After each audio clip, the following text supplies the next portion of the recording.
رحمة للعالمين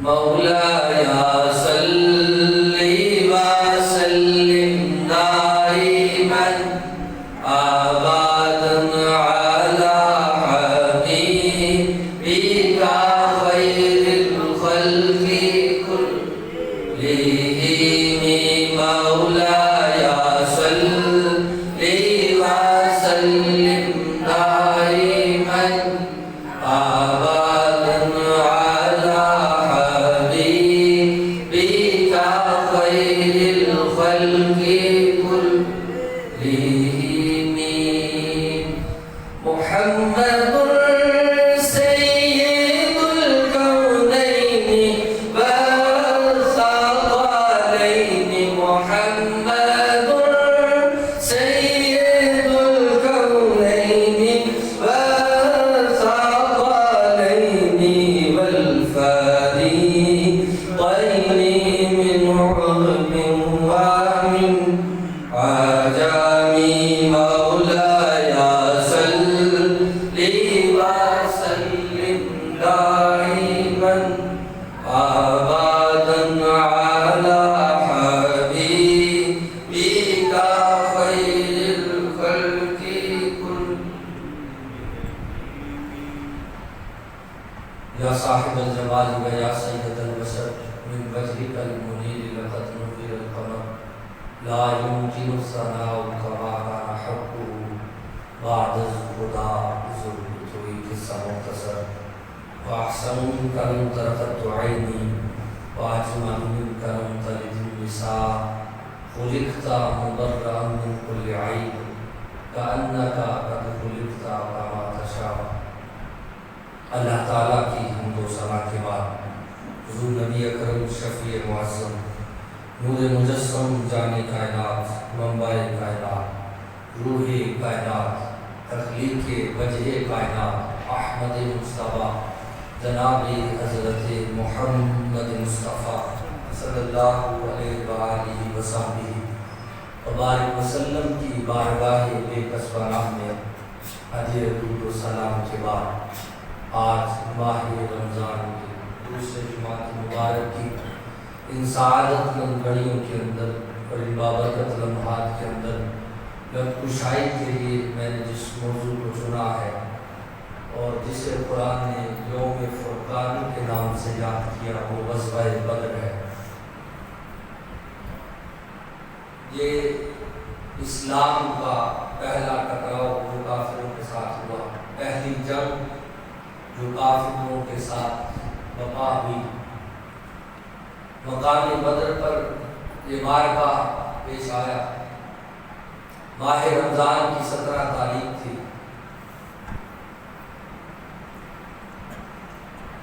اور یہ معرکہ پیش کیوں آیا، اس کی وجہ کیا ہے؟ اور قرآن مجید نے اسے یوم الفرقان کہہ کر پکارا ہے، یعنی فرق کرنے والا دن۔ اور اگر عام فہم گفتگو کی جائے اور عام فہم ترجمہ کیا جائے تو یوں کہہ لیجیے حق اور باطل میں فرق کرنے والا دن۔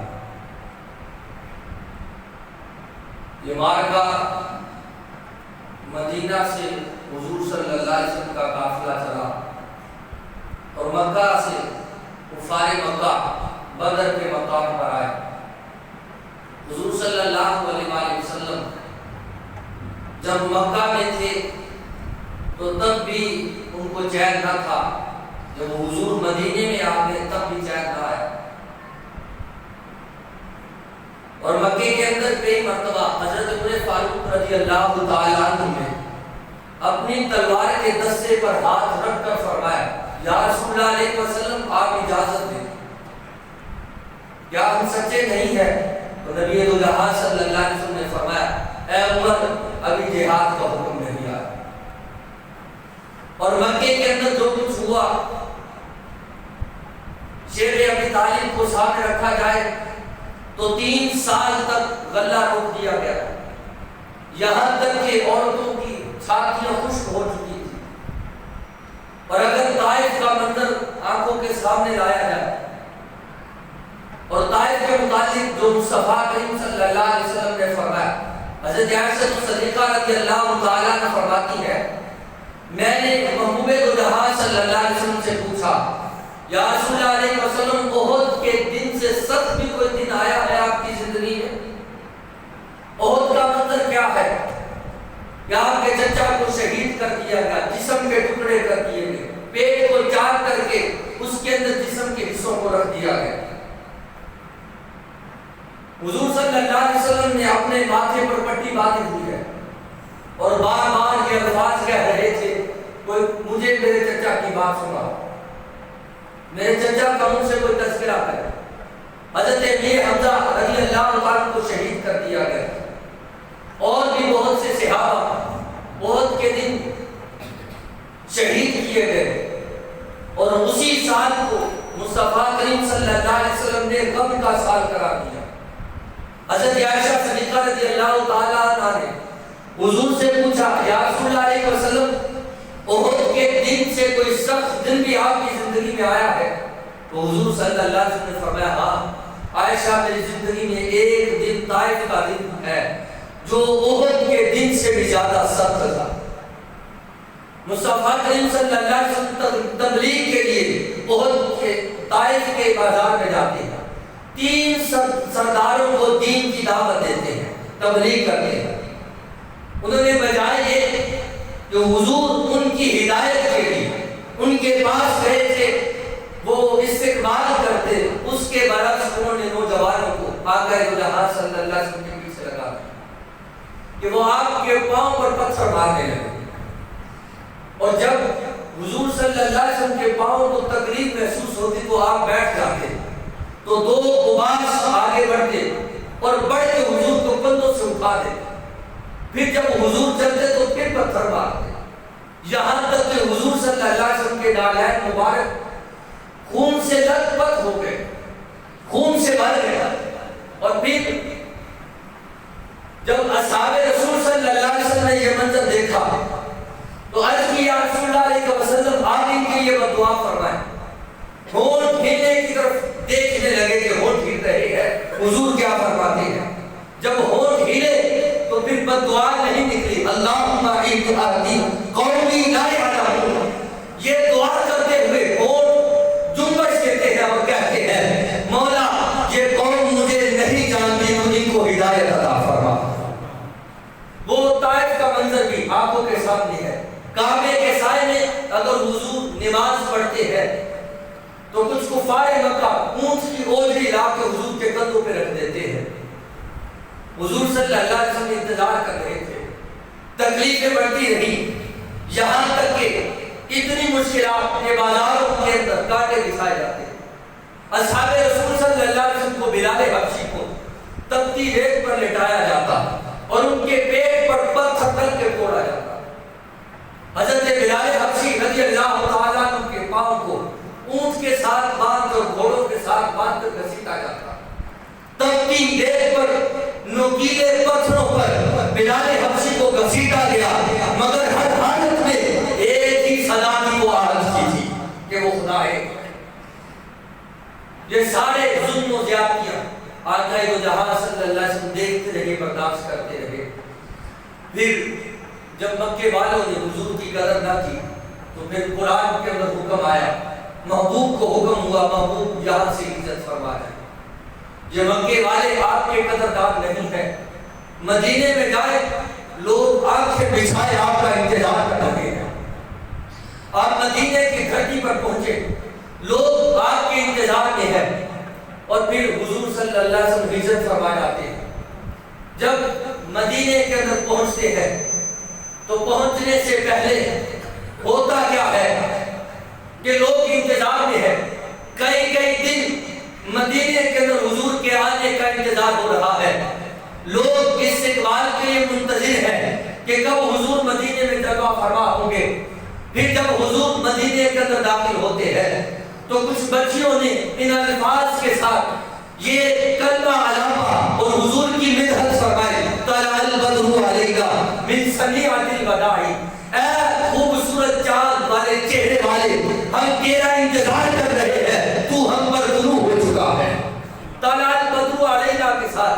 من سنیۃ الوداع وجب الشکر علینا ما دعا للہ داعی. ان الفاظ کے ساتھ بچوں نے حضور کا استقبال کیا. اور پھر وہ منظر کیسا منظر تھا کہ جب حضور مدینے میں داخل ہوئے ہوں گے, مدینے والے حضور کا انتظار کر رہے ہوں گے.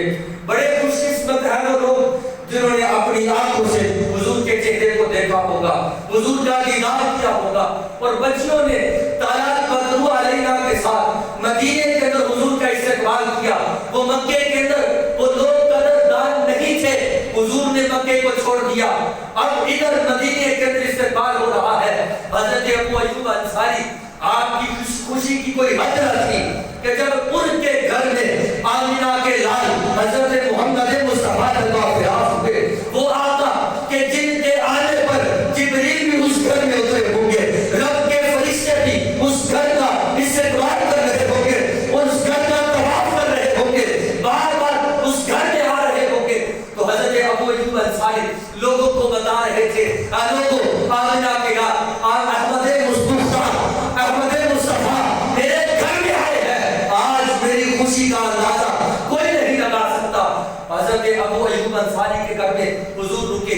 پھر وقت گزرا, پھر وقت نے انگڑائی دی. ایک وقت آیا کہ ابو سفیان کا قافلہ جو ہے وہ مال کا جو مدینے سے گزر کر مکے کی طرف رواں تھا. اب ابو سفیان کو ڈر ہوا کہ ہمارا قافلہ جو ہے وہ مسلمان لوٹ لیں گے, مال کو لوٹ لیں گے. اس نے ایک شخص کو بھیجا اور وہ شخص کچھ سونا لے کر اپنے کپڑوں کو پھاڑ کر اور اونٹنی کے کان کاٹ کر مکے کے اندر جاتا ہے. ابو سفیان بھیجتا ہے, بھیج کر اس کو کہتا ہے پیغام دے دو مکے والوں, اپنا مال بچانا چاہتے ہو تو آ جاؤ, مال لوٹ کیا جائے گا. ادھر حضور صلی اللہ علیہ وسلم کی پھوپھی جان حضرت عاتقہ رضی اللہ تعالی عنہ, ان کو ایک خواب آتا ہے.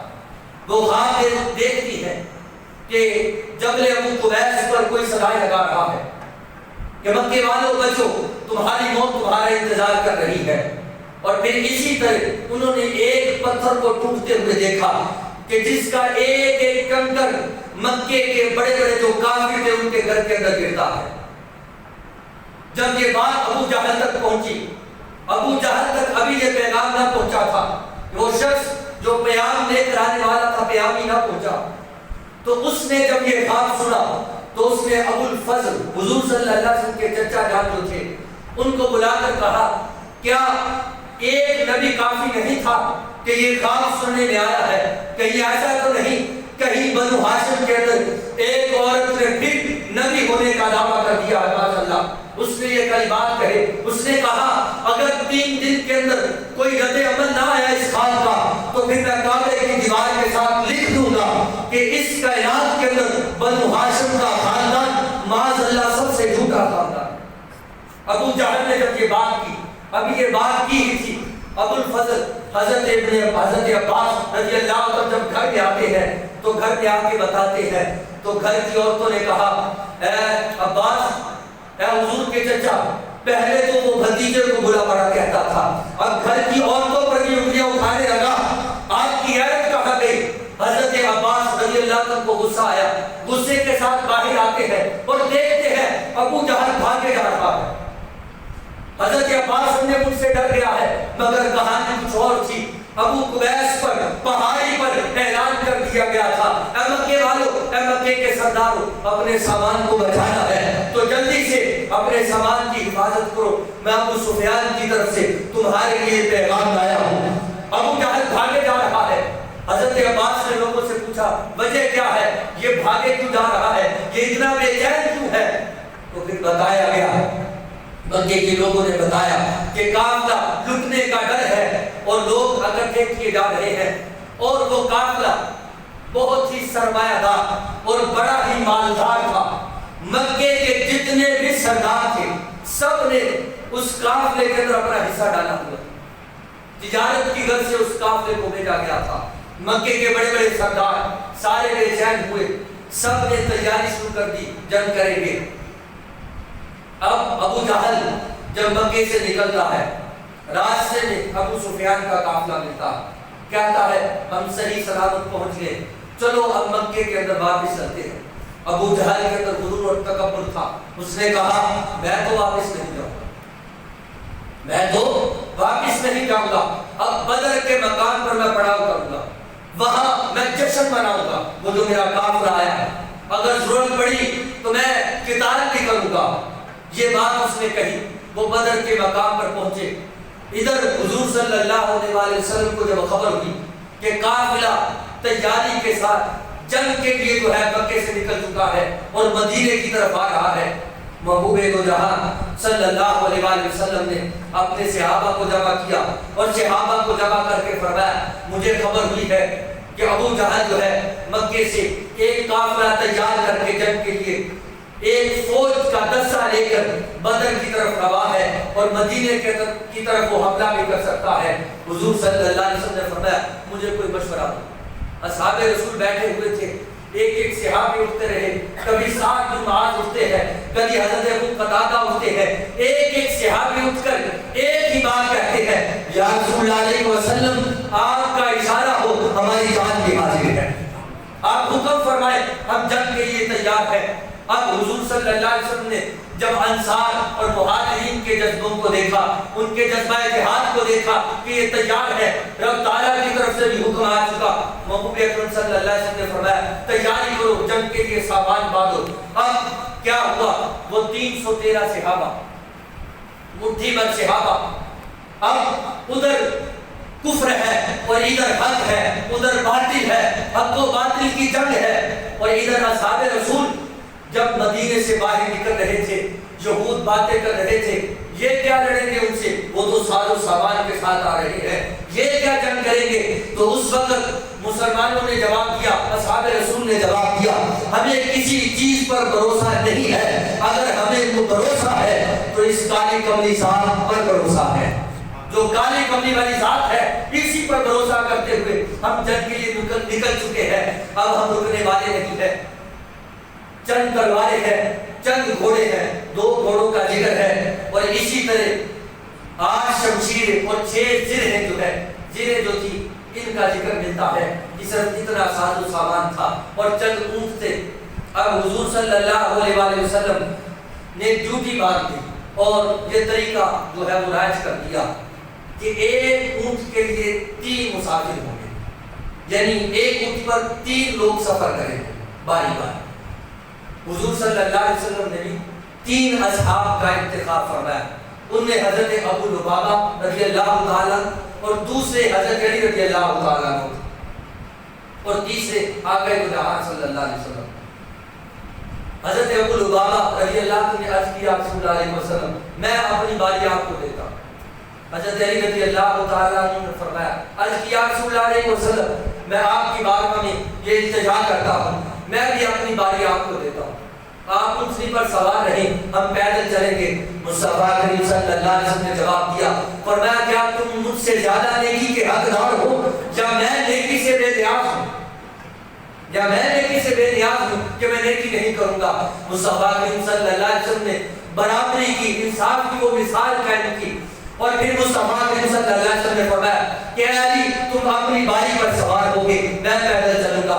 اے ابو لبابہ تم اپنی باری پر سوار ہوگے، میں پیدل چلوں گا. اس طرح آقا دو جہاں صلی اللہ علیہ وسلم یہ چند لوگ 313 مٹھی پر لوگ لے کر بدر کے مقام پر پہنچتے ہیں. وہاں دیکھا کہ جو صحیح جگہ تھی، صحیح مقام تھا، کہ جس جگہ پر پھسلن نہ تھی، ریت نہ تھی، بلکہ سخت جگہ تھی، اس جگہ پر خیمے لگے ہوئے ہیں.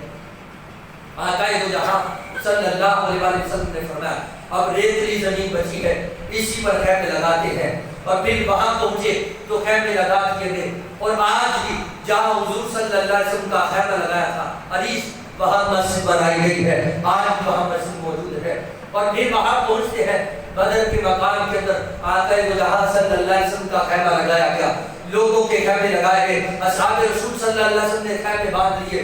اب حضور صلی اللہ علیہ وسلم نے دیکھا مٹھی پر لوگ ہیں. اب حضور صلی اللہ علیہ وسلم کے خیمے کی حفاظت کی باری تھی.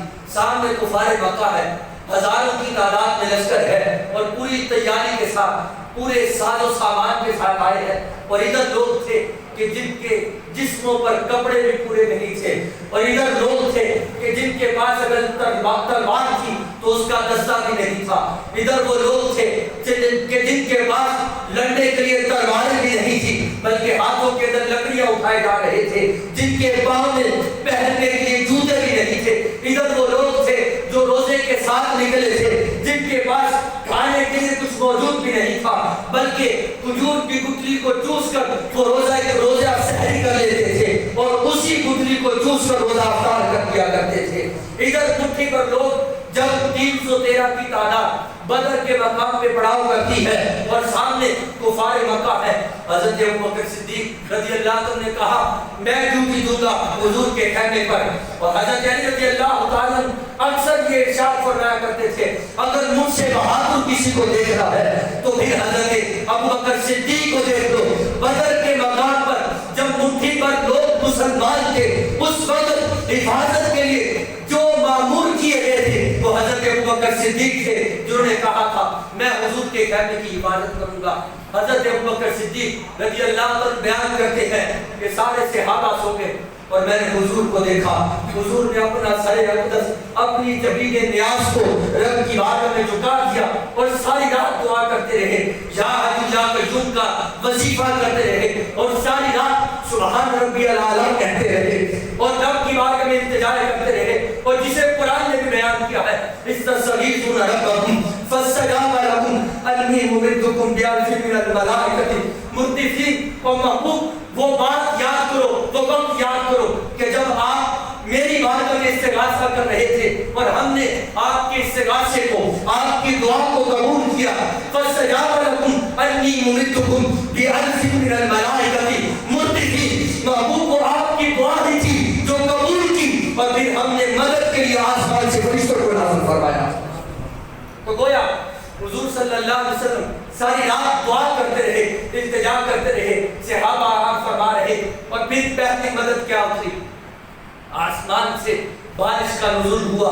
یہ پہلی وہ مدد اللہ تعالیٰ کی طرف سے تھی جو بدر کے لوگوں کے لیے، مسلمانوں کے لیے اتاری گئی تھی۔ جب بارش کا نزول ہوا وہ سخت جو جگہ تھی وہاں کیچڑ ہو گیا، اور جو ریت کی زمین تھی وہ سخت ہو گئی، اور پھر اصحاب رسول صلی اللہ علیہ وسلم نے پانی کو جمع کیا، کنویں کے اندر پانی کو جمع کیا۔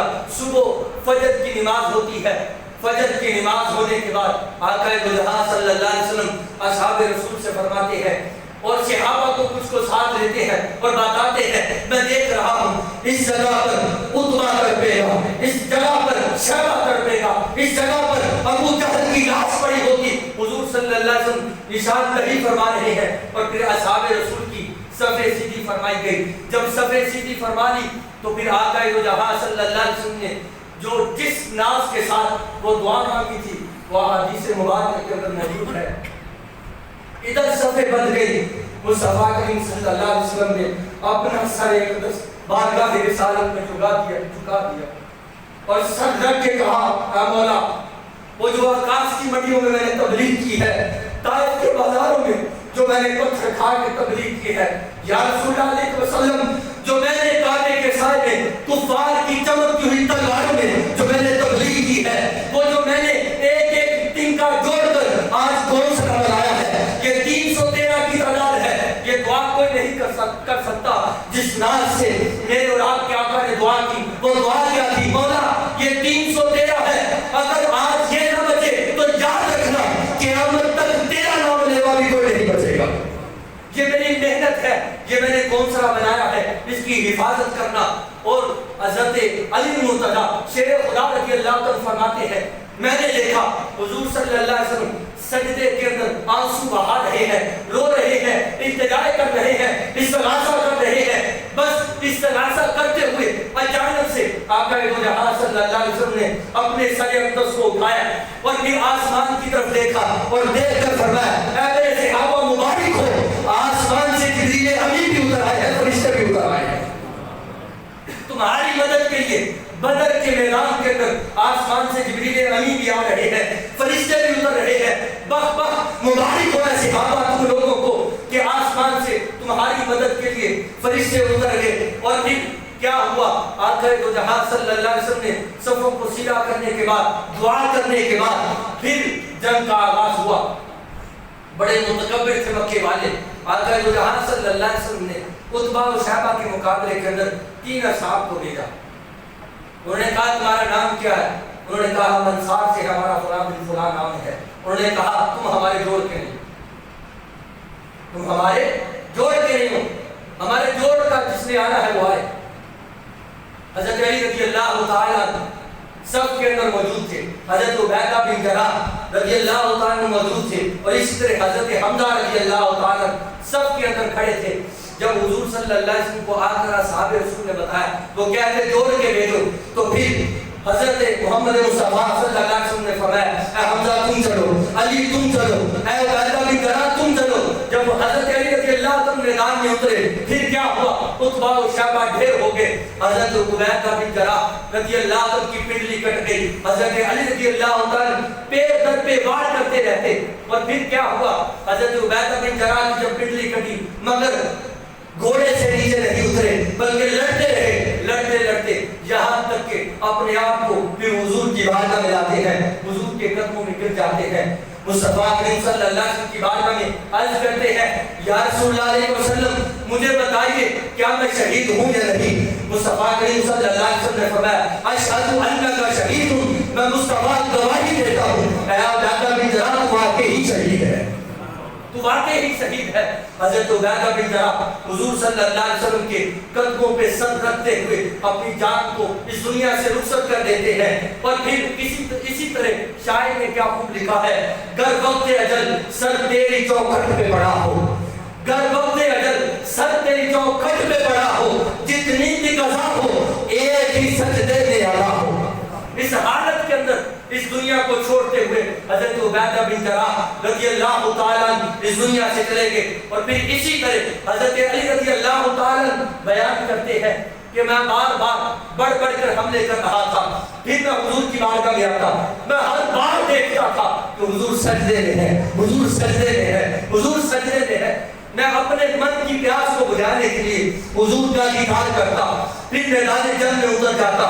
حضور صلی اللہ علیہ وسلم بار بار یہ الفاظ کہہ رہے تھے یا حجوجہ قیوم، یا حجوجہ قیوم، یہاں تک کہ پھر یہ ہوا جب انہوں نے دیکھا کہ اب ایک ایک اصحاب سے مقابلہ کرنا ہمارے لیے مشکل ہو جائے گا، پھر یک بار کی کفار مکہ نے مسلمانوں پر حملہ کیا۔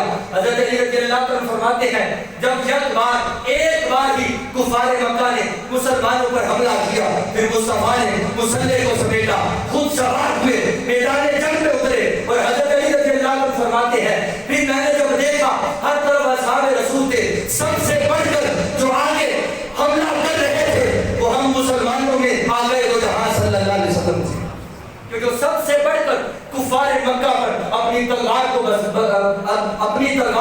برسا رہے تھے اور چلا رہے تھے۔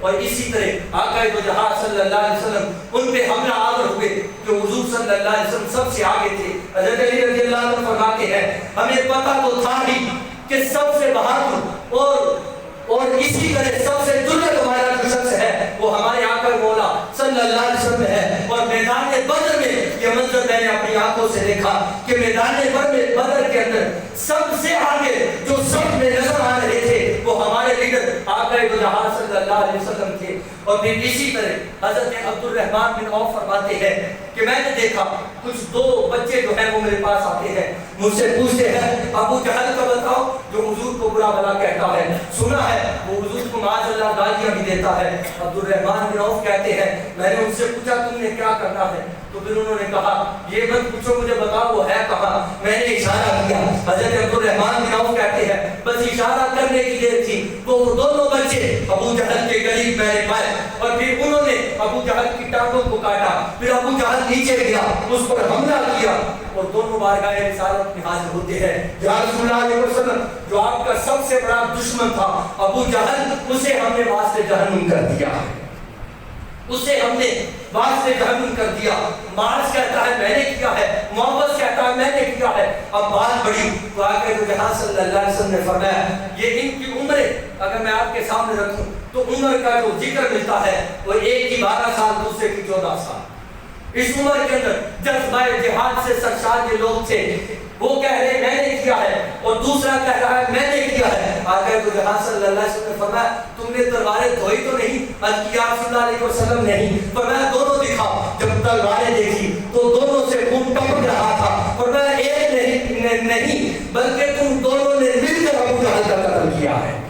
اب اسی طرح آقا جہاں صلی اللہ علیہ وسلم جب غزوہ بدر ہو چکا، فتح مسلمانوں کو نصیب ہوئی، اور اسی طرح ایک صحابی کا تذکرہ ملتا ہے جن کا نام حارثہ ہے، شہید ہو گئے۔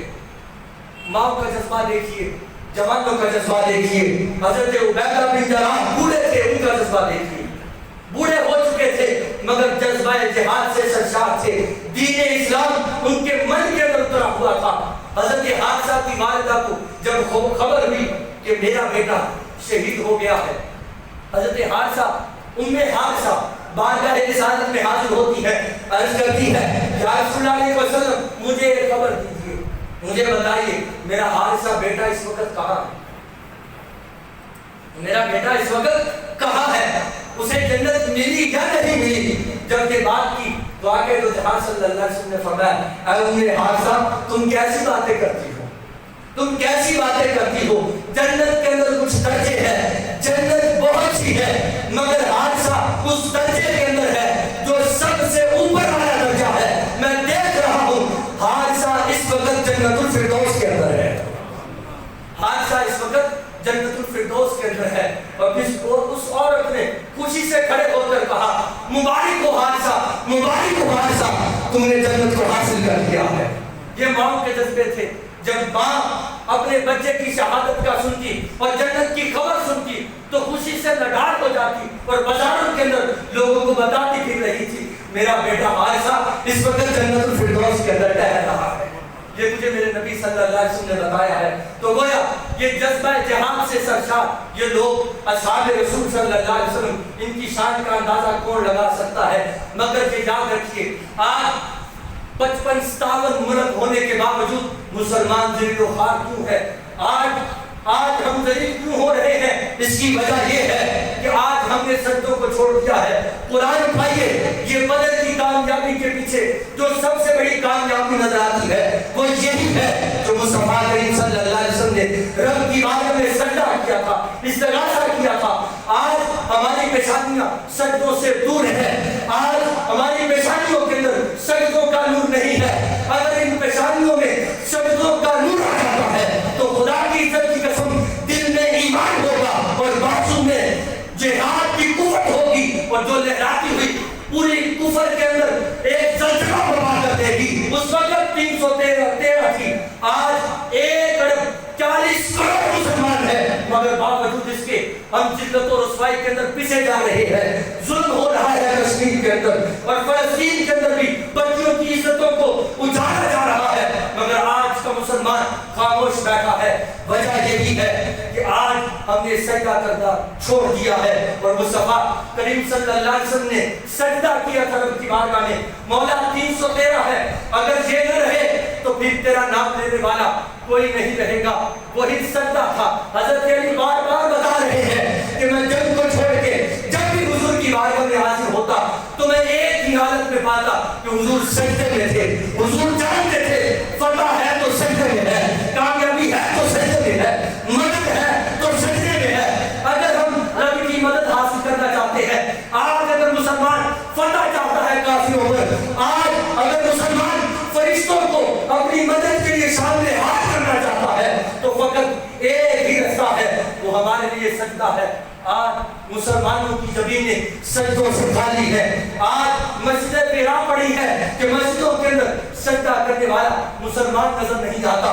ماہ رمضان آتا ہے تو چند لوگ نظر آتے ہیں، اور پھر ماہ سیام کے بعد ہمارے وہی معمولات ہیں۔ اپنی ذلت و رسوائی کو ڈھونڈو کہاں پڑی ہے اور اس کو دور کرو، وہ دور ہوگی تو رب کے حضور سجدہ کرنے سے ہوگی۔ اور مصطفیٰ کریم صلی اللہ علیہ وسلم کا یہ فرمان من ترک الصلاۃ متعمدا فقد کفر، یہ کیا ہے؟ مصطفیٰ کریم صلی اللہ علیہ وسلم نے کتنا بڑا ارشاد فرما دیا کہ جس نے نماز کو ترک کر دیا اس نے کفر کیا ہے۔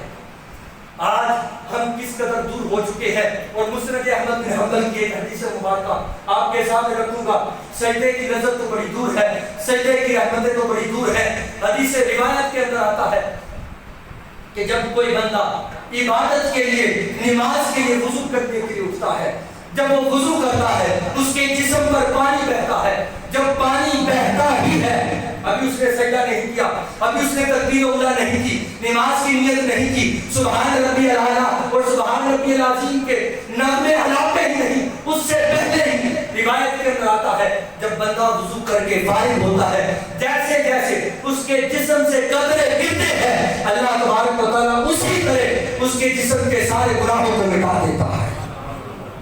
یہ صرف وضو کی برکتیں ہیں جو نماز کے لیے کی جاتا ہے. یارو سوچو, جس نماز کا وضو ہمارے گناہوں کو, جسم کے گناہوں کو دھو ڈالتا ہے, اور اس میں پھر قیام بھی ہے, اس میں پھر رکوع بھی ہے, اور اس میں سجدے, سب سے عظیم رکن سجدہ بھی ہے. جب بندہ رب کی بارگاہ میں اپنا سر رکھتا ہوگا, رب تعالیٰ کی رحمتوں کا نزول کس قدر ہوتا ہوگا یہ ہم کبھی اندازہ نہیں لگا سکتے. رب تعالیٰ کی رحمتیں کس قدر اس بندے پر اترتی ہوں گی جو اپنے سر کو سجدے کے اندر رکھتا ہوگا. تو گویا آج ذلت و رسوائی کا سبب جو وجوہات ہے وہ یہی ہے, وہ دین سے دوری ہے.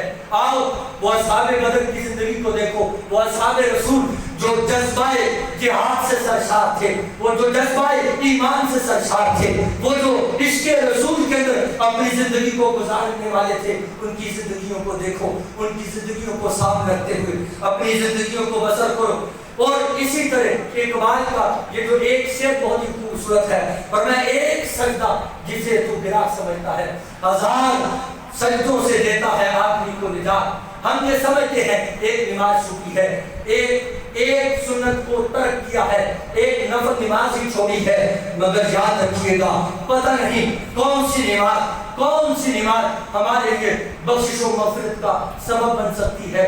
آئیے اپنے سروں کو رب کے حضور ہمیشہ کے لیے جھکائیے.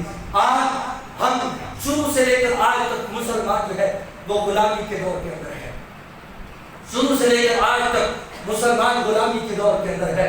آپ فلسطین کے اندر جو ظلم ہو رہا ہے, مسلمان غلام ہے اس لیے خاموش بیٹھا ہے. آج کشمیر کے اندر ماں بہنوں کی عزتوں کو اچھالا جا رہا ہے, باقی سارے مسلمان خاموش ہیں. وجہ یہ ہے کہ ہم غلامی کے دور کے اندر ہے, ہم سجدہ ریز ہو چکے ہیں. اس کی وجہ یہ ہے اگر آج ہم مالک کے حضور سجدہ کریں تو پھر کسی اور کے سامنے جھکنے کی ضرورت نہیں رہے گی. آج ہم اگر طاغوتی قوتوں کے سامنے اور کفر کے سامنے اپنے آپ کو جھکائے ہوئے ہیں, اس کی وجہ صرف یہی ہے ہم نے مالک کے ہاں سجدہ کرنا چھوڑ دیا. جو رب کے حضور سجدہ کرتا ہے پھر وہ کسی کے سامنے نہیں جھکتا, وہ باطل کے سامنے ڈٹ تو جاتا ہے, مگر گردن کٹتی ہے تو کٹ جائے, جسم جاتا ہے تو جائے, جان جاتی ہے تو جائے, اولاد قربان ہوتی ہے تو ہو. آج معیشت کا ہونا ہر دور کے اندر رویا جا رہا ہے, معیشت اپنی جگہ پر, سب کچھ اپنی جگہ پر, مگر خدا کی عزت کی قسم اگر سارے مسلمان مل کر رب کے حضور سجدہ کرنا شروع کر دے اور رب کے حضور اپنے سر کو جھکائے تو پھر یاد رکھنا سبحان ربی الاعلیٰ کی صدائیں جب آسمان کو چیرتی ہوئی گزرے گی تو ساری باطل قوتیں جو ہے وہ تمہارے قدموں کے سامنے سجدہ ریز ہوں گی. ہمیں چاہیے ہم وہ یوم الفرقان جسے قرآن نے کہا ہے یہ فرق کرنے والا دن ہے, ہم بدر کے میدان اور بدر کے معرکے کو اپنی نگاہوں کے سامنے لائیں کہ وہ کیسے پیش آیا. وہ 313 لوگ جب مدینے کے اندر آنے سے پہلے کچھ لوگ جا کے عبداللہ بن رواحہ خبر دیتے ہیں مدینے میں, لوگوں مسلمان کامیاب ہو گئے. یہود کہتے ہیں یہ ہو نہیں سکتا, تم مذاق کر رہے, ادھر ہزاروں کا لشکر, ادھر مٹھی پر لوگ, یہ کیسے ممکن ہے. حضرت عبداللہ بن رواحہ کو ایک شخص نے پکڑا اور اس نے پکڑ کے کہا ایک طرف آؤ, مجھے بتاؤ واقعی بدر کے اندر مسلمانوں کو فتح ہوئی ہے. پھر حضرت عبداللہ بن رواحہ نے کہا واللہ میں اللہ کی قسم کھا کے کہتا ہوں اللہ تعالیٰ نے بدر کے مقام کے اندر مسلمانوں کو سرخروئی عطا فرمائی ہے. تو گویا اگر آج ہم چاہتے ہیں کہ یہ ذلت ختم ہو جائے, رسوائی ختم ہو جائے, یہ مارے پھرنا, ہم کہتے ہیں کہ وہ ہمیں کچھ نہیں کہہ رہے. ہمارے گھروں کے اندر بے حیائی کو پھیلا کر ہمارے بچوں کی ہڈیوں کو توڑ رہے ہیں. ابھی تم کہتے ہو باطل کچھ نہیں کر رہا. ہمارے گھروں کے اندر ہمارے بازاروں کے اندر بے غیرتی کو فروغ دیا جا رہا ہے. یہ باطل کی ایک سازش ہے کہ ایمان کو کمزور کیا جائے, عشق رسول کو ختم کیا جائے, محبت قرآن کو ختم کیا جائے, محبت ایمان کو کمزور کیا جائے. خدا را سمجھو ابھی بھی ہم کہتے ہیں وہ ہمارے ساتھ کچھ نہیں کر رہے, وہ سب کچھ کر رہے ہیں. ایک سازش کے تحت وہ ہمارے گھروں کے اندر حملہ آور ہے. ہمارے گھروں کے اندر پڑھنے والی ثقافت کس کی ہے, ہمارے گھروں کے اندر پہننے والا لباس کس کا ہے, ہمارے گھروں کے اندر آئیڈیل جسے سمجھا جاتا ہے وہ کون لوگ ہیں. کیا ہم پاگل ہیں, کیا ہم مجنون ہیں, کیا ہمیں دین کی سمجھ نہیں ہے. آج ٹی وی کے اندر جو دین سکھانے والا ہے پورے 11 مہینے وہ بےغیرتی اور بے حیائی کے اڈے بنا کے رکھتا ہے. وہ ماہ رمضان کے اندر وہ ٹی وی شو کر رہا ہوتا ہے. ہم اندھے ہیں, ہمیں نظر نہیں آتا. پورے 11 مہینے اسی کے ڈرامے دیکھے اور 12 مہینے اسی کے دین سکھا.